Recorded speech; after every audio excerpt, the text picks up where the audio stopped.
washcloth or a tissue or something you can use like that, great. If you really want to challenge, use a ball. I left my scarves at school, so I don't have any at home. So I'm gonna use this ball and hope I do okay. We're gonna be warming up and singing our song Plainsies, Clapsies. So if you recall, on Plainsies, it's just a toss up and a catch. On Clapsies, it's a clap and catch. On twirl around the backsies, you have to twirl around while you toss it up and catch it. And then right hand, just your right hand. Left hand, just your left hand. Toss it high. Oh, I hit my light. Toss it high.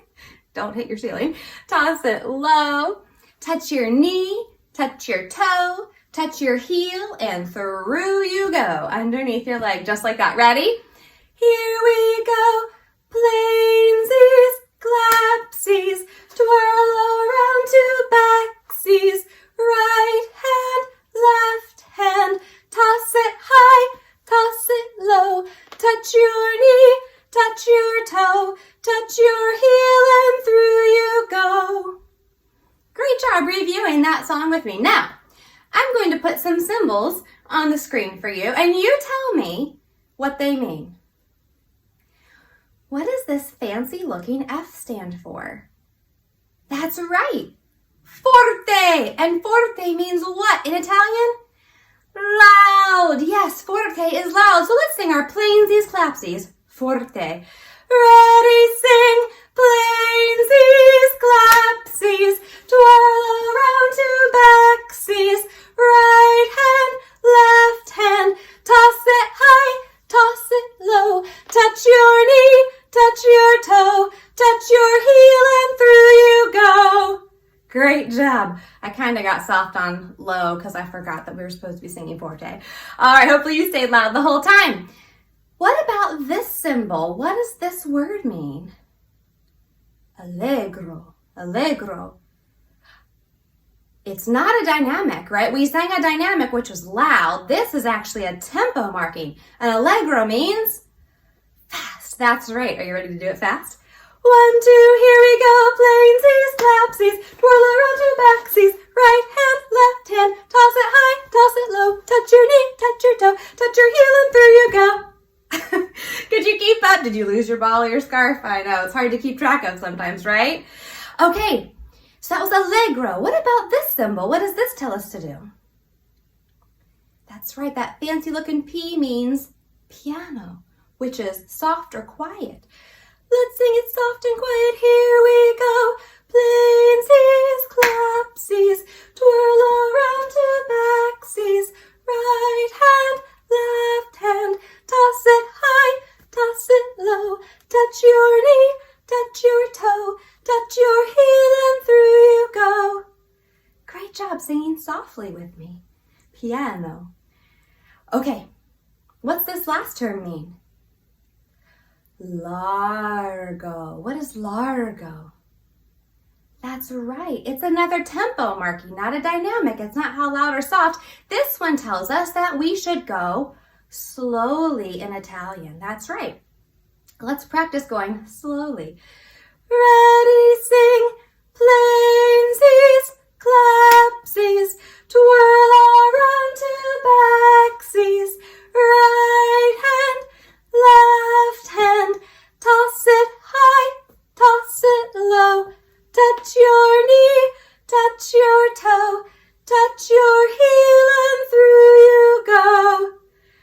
Beautiful. Now we're going to do a combination of tempo and dynamic markings. So I'll show you what it is, and then we have to do it that way. So our first one looks like this. So we're going to go forte and largo. What does that mean?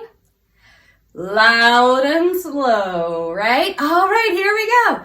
Ready, sing, plainsies, clapsies, twirl around to backsies.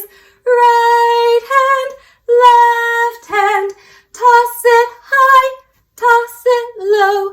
Touch your knee, touch your toe, touch your heel, and through you go. I had a brain freeze and I couldn't remember my heel or my toe. All right, good on the loud and the slow. Now, let's check out our next markings. All right, the piano symbol and allegro, which means, that's right, soft and fast.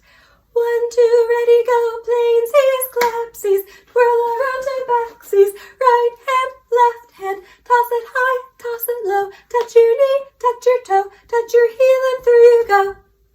Yeah, great job. All right, let's see what our next combination is. Loud and fast. 1, 2, ready, go, plainsies, clapsies, twirl around to backsies, right hand, left hand, toss it high, toss it low, touch your knee, touch your toe, touch your heel, and through you go. Woo! All right, how about this one? Piano and largo. That tells us to do what? Yes, soft and slow. 1, 2, ready, go. Plainsies, clapsies, twirl around to backsies, right hand, left hand, toss it high, toss it low, touch your knee, touch your toe, touch your heel, and through you go. Hey, great job practicing your tempos and your dynamics with me with Plainsies, clapsies.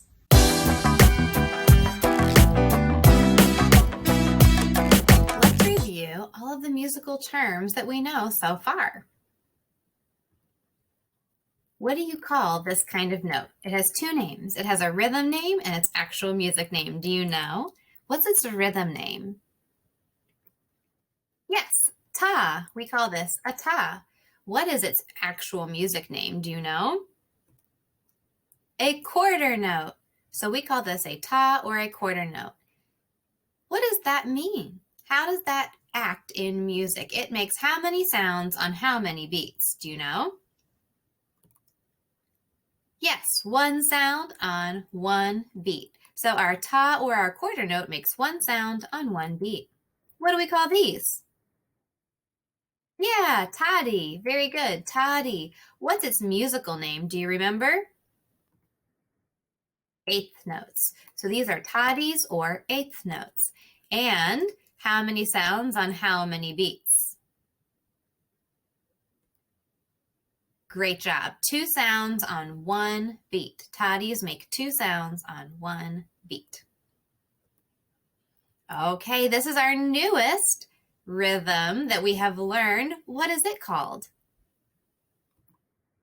Yes, it is a ta rest or a quarter rest. So whenever we see it, what do we do?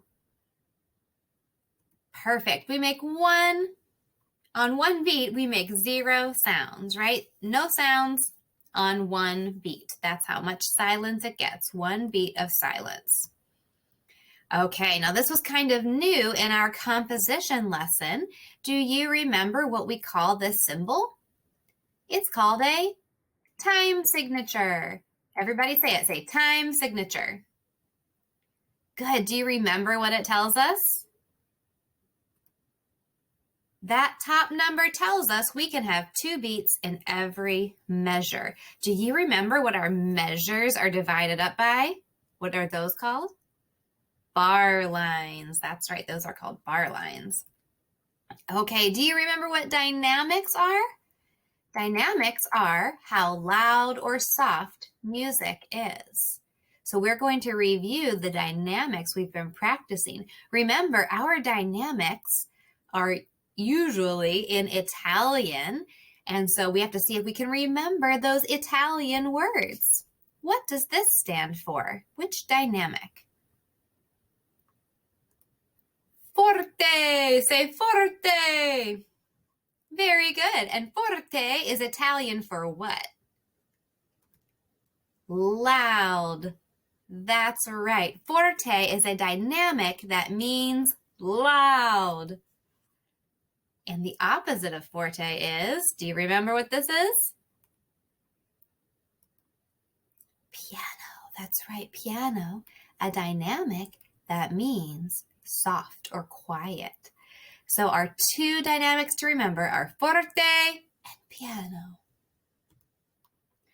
So what's tempo? Dynamics are how loud or soft our music is, but what is tempo?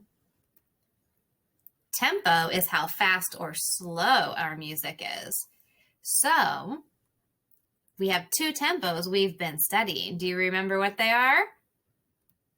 Allegro is our Italian word for fast. That's right.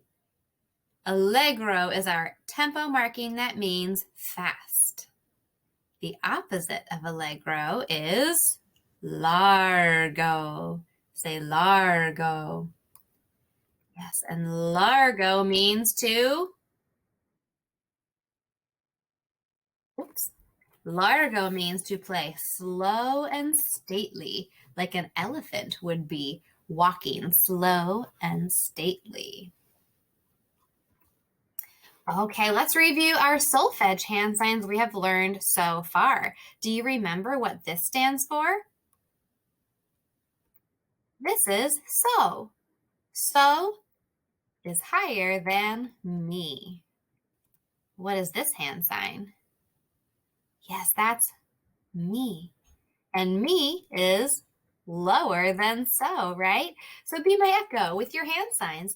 So, mi, so, so. Mi, mi, so, so. Great job reviewing those hand signs. Great job reviewing those hand signs. And all of our musical terms that we've learned so far. This is everything that we've been working on, and I'm glad to make sure that we're all on the same page. If you have a question about one of the things that we reviewed, you should definitely email me and ask me. All right? If you have a question, please email and ask about what you are confused about or what you would like to know more about. We're going to keep learning some great musical stuff this year. But hopefully this helps you remember all the things we should know up to this point.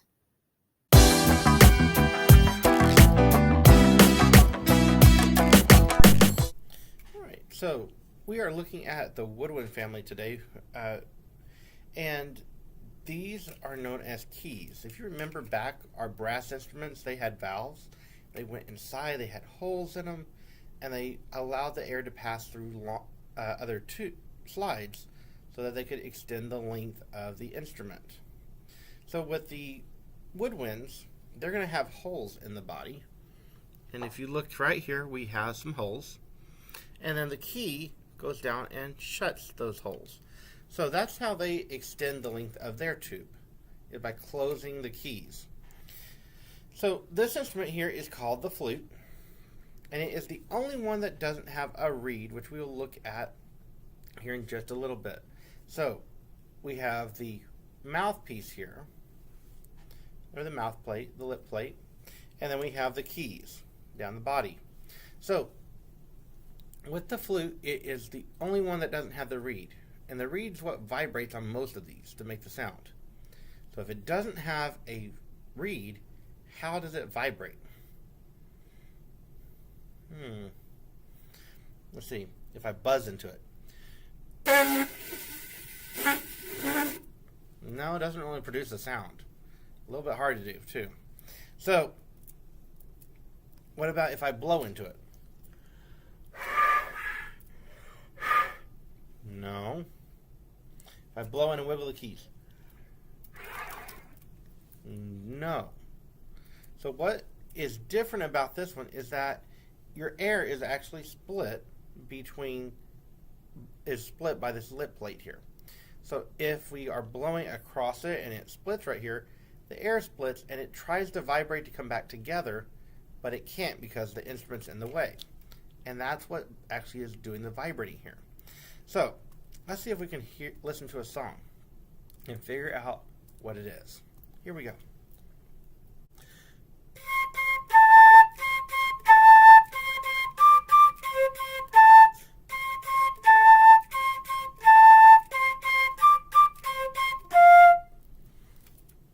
Ideas what song that is? If you said Apple Tree, you are absolutely correct. Great listening. All Alright, so this instrument here is called the oboe. It is a member of our woodwind family, and it has keys on it instead of vowels. So if you think back to the brass violin that we covered the past couple of times, they had vowels on them that went up and down or side to side. These here are keys, and if you look very closely, you could see that there are holes underneath where those keys are. And then the key closes and it shuts the hole. And that's kind of how it changes the pitch. This right here is a double reed. We're going to talk more about the reeds here after a while. But there's a top reed and a bottom reed. And that's what vibrates to make it sound on the oboe. So let's see if we can figure out what song this is.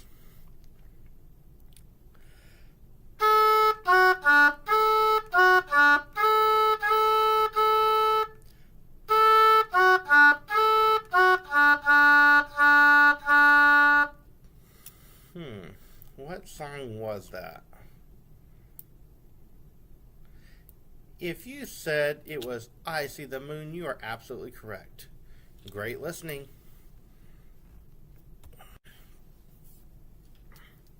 Alright, so this is the clarinet, and it has keys on it, just like the flute and the oboe do, but remember that keys are different from vowels. Vowels go up and down or side to side, and their holes are connecting to the tubes. Well, these keys are actually covering holes. And if you look here, you can kind of see where we have some holes. My fingers actually cover those. But underneath these keys, there are also holes, and the key is what seals those. So we have holes that our fingers cover and close, and we also have the keys that the pads cover the holes, or that the keys cover the holes. So, on here, we have the mouthpiece, the ligature, and the reed here. So, the oboe had a double reed. This is what's known as a single reed. If I take it off, you can see that there is nothing in between here. It's just a reed. Just one single reed, one part. So, this ligature, kind of like our body, has ligaments to hold our muscles to our bones and keep everything working properly. The reed has to be held onto the mouthpiece. So the ligature here is going to be holding on to the reed and the mouthpiece to keep them connected. So we're going to put that on there. We're going to tighten down our ligature and get it lined up just right so it makes its best sound. And then we're going to see if we can recognize the song. So, see if you can recognize this song.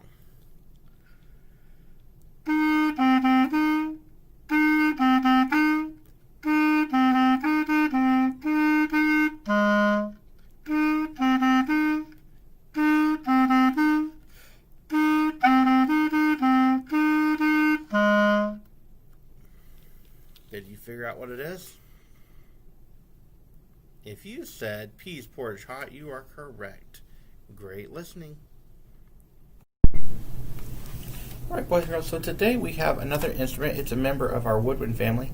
It is called the saxophone. So, you're thinking to yourself probably, well, that's made out of metal. It's not made out of wood. But remember that to be a member of our woodwind family, it had to have keys. So here are the keys on here, all the way through. And then we have a reed up here. So, a single reed just like on our clarinet. So, we're going to see if we can listen to a song and figure it out. I bet you can.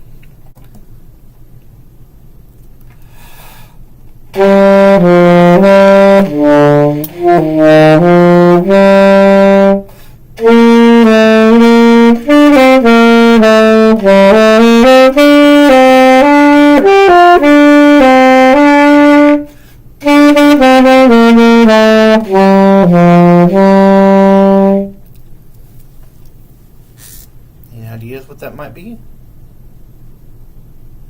If you said Ghost of Tom, you are correct. Great listening. Alright, so this instrument is the bassoon. It's a double reed just like our oboe from last time. And it's part of the woodwind family because, for one, it has a reed, and two, because it has the keys. Now, this instrument is very interesting and it's difficult to play. This one here, this thumb, my right hand controls these four keys right here. My left thumb controls all of the ones right here. I'll let you take a look at that. All of these keys right here is all controlled by this one little thumb. Then I've got fingers up here in the front. They're responsible for all of these. And then I've got these fingers here, and they're responsible for all of these keys.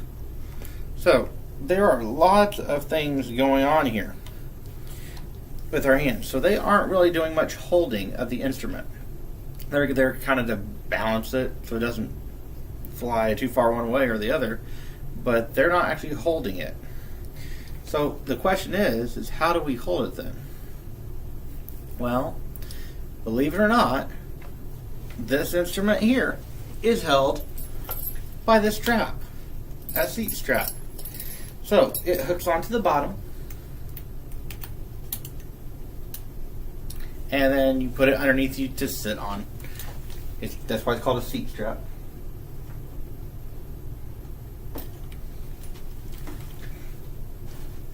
If you're thinking like me, I'm thinking since this one is so big, it might also be the lowest. Let's find out. You can figure out what song this is.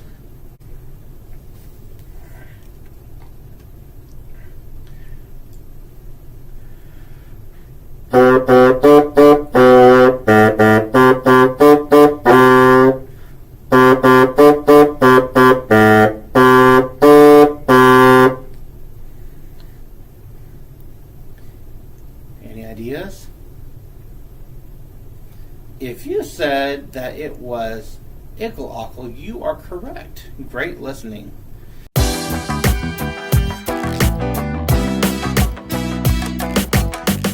So I have a song for you today. It is about a wolf, and he is hiding. And we are outside playing. We got a little ball right here that we're playing with outside, and then we're going to be working on keeping our beat following that ball. So here we go. 1, 2, listen now. We are dancing. Oh, let me get it working. Ready and go. We are dancing in the forest while the wolf is far away. Who knows what will happen to us if he finds us at our play? Wolf, are you there? Is the question we're going to ask him. And if you can think back, which voice were we just using? Wolf, are you there? We were using our speaking voice. Did we use the same voice at the beginning of the song? Here we go. Ready and go. We are dancing in the forest while the wolf is far away. Who knows what will happen to us if he finds us at our play? Wolf, are you there? Did we use the same voice or a different voice at the beginning? You're right, we did use a different voice. See if you can figure out which one it was. Was it our speaking, our singing, calling, whisper? Which one of those four was it? Or was it our thinking? Which one of those five was it? Let's see. Ready and go. We are dancing in the forest while the wolf is far away. Who knows what will happen to us if he finds us at our play? Wolf, are you there? Did you figure out which voice it was?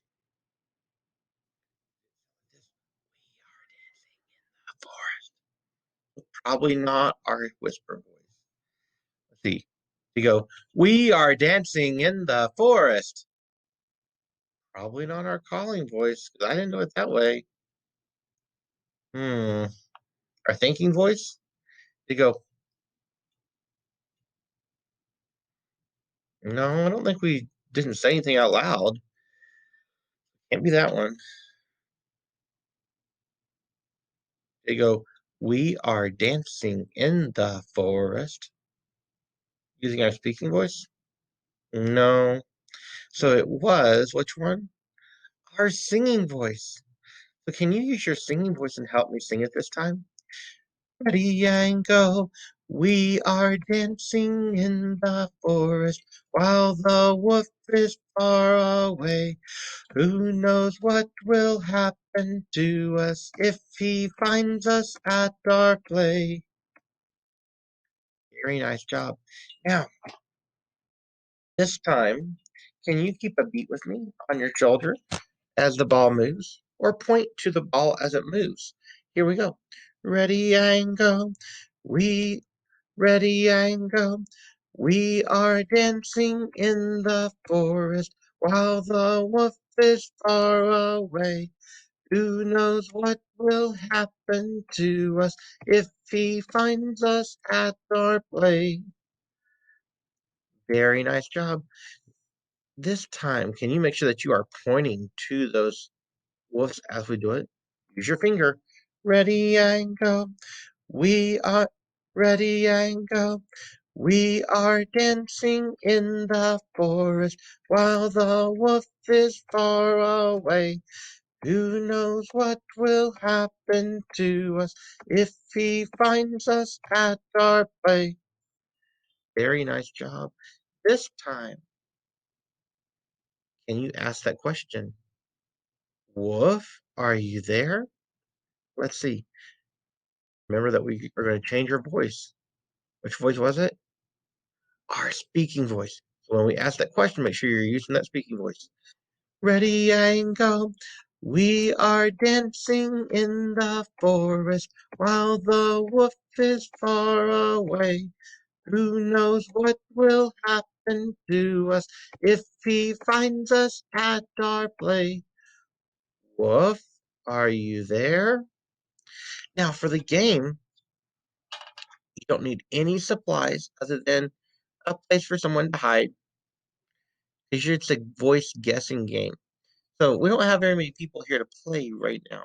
You probably have some friends around your house, your moms and dads, or brothers or sisters. So when they have some time, you could play this with them. So what you're going to do is you're going to play with them by asking that question. Someone's going to go and hide, and they're going to be the wolf.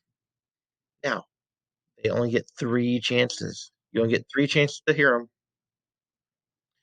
They can say, first 2 times, they can say whatever they want for that wolf to be doing. They could be like, no, I'm not here. I'm busy playing Xbox.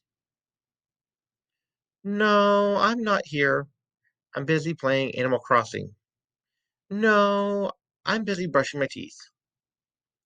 No, I'm busy dancing outside. No, I'm busy doing ballet. It could be anything that they want. So they're going to get 2 chances to make up something. On the third time, though, they have to say, no, and I'm coming to get you. And you're going to freeze, and someone else is going to go and hide. The wolf is going to get to choose who is going to go and hide and be the next wolf. So have fun playing this with your moms and dads, and then you're done with this part of the lesson. Let's go to the next part. Pause it and play with it for a little bit, or come back to this later and do it. All right, I'll see you later. Now head to Schoology to do an assignment about the musical terms we just reviewed.